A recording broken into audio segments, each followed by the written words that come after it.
In a sex-saturated society like ours, purity is not just about resisting sexual temptation in a moment, but it is about staying away from anything that has the potentials to tempt you in the first place.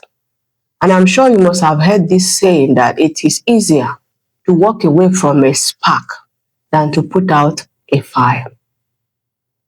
Most people think that the real battle for sexual purity is at the point of temptation, but that's not true. The real battle begins with what you choose to intentionally expose yourself to. And when you expose yourself to compromising situations, you open doors to various kinds of temptations. You see, purity does not just collapse overnight. It erodes slowly. Most fall into sexual sin doesn't just start with the act. It starts with small compromises like watching suggestive content, entertaining certain conversations, visiting places that stir old habits, flirtatious friendship, seeking comfort in the wrong person, etc. And these subtle compromises are what eventually leads to visible sin. And that's why the Bible said in the book of Proverbs chapter 6, verse 27 to 28, it says, "Can a man take a fire in his bosom and not be burnt? Can a man walk upon the coals of fire and his feet not be burnt?" You see, it is impossible to constantly play with sexually stimulating content and not fall into sexual sin. And you need to get this once and for all so that you can stop blaming the devil for your constant struggle with lust. Today, as I continue with the part 7 of this series, I will be teaching on how the principle of fleeing compromising situations help you to live pure in a sex-saturated society like ours. Whenever I think about the principle of fleeing compromising situation, I think about two men in the Bible. And the first person I think about is Joseph in the Bible. And if you are familiar with the Bible, I'm sure you must have come across this Joseph in the book of Genesis chapter 39. And this is a story of how Potiphar's wife pressured him day after day to sleep with him, but Joseph refused. And then one day there was no one in the house, and she felt it was an opportunity for her to shoot her shot. So she grabbed Joseph. But because Joseph understood the principle of fleeing, he did not try to explain things to her or to negotiate with her. He just ran. He ran away from the house, leaving his cloak in his hand. And the second person I think about is Samson.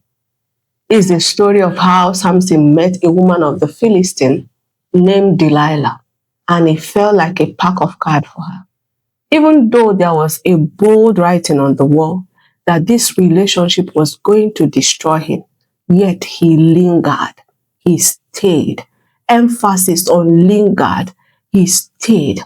And he was carried away by his lust and his desire, and this led to his untimely death. You can read up this story of Delilah and Samson in the book of Judges chapter 16. Now, what made the difference between Joseph and Samson? The difference is that Joseph fled while Samson lingered.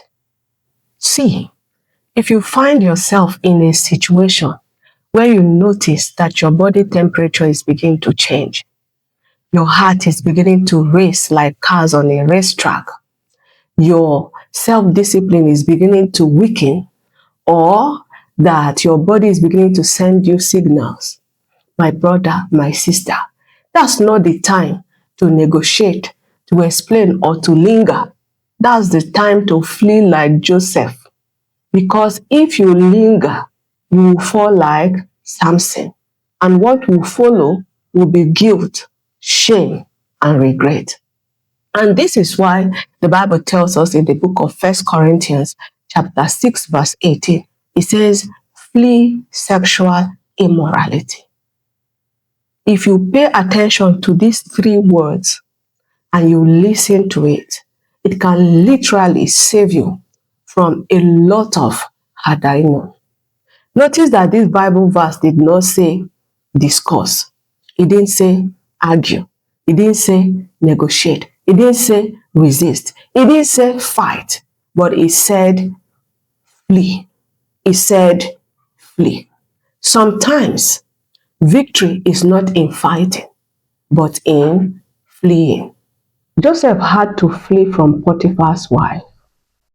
But sometimes it's not just the opposite sex that you have to flee from, but from anything that has the potentials to trigger you sexually.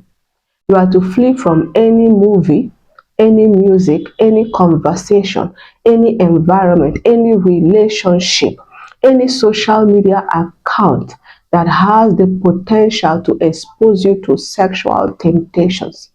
You see, fleeing these things is not cowardice. It is actually wisdom in motion. Why stand and fight a temptation that you know that you are going to lose? And this was the error of Samson. He thought his strength can immune him from the dangers of playing with fire. Please, I need you to understand this. Compromise often hides behind confidence. Oftentimes you hear people say things like, it is not that deep. I can handle myself. Or they can say something like, it's just a harmless conversation or a harmless friendship. But then before you say Jack, this harmless friendship becomes the reason they fall into sexual sin. And they compromise on a spiritual value that they have guarded for years. You see, purity is not just about saying no to sin, but about knowing when to walk away. You need to get this once and for all. When it comes to dealing with sexual temptation, it is either the 1 Corinthians chapter 6 verse 18 way or the high way. Your choice to make. Now, this is where I come to the end of today's teaching. Please do like and share our post, and do remember to subscribe to our channel. Until I come your way next time, remain blessed.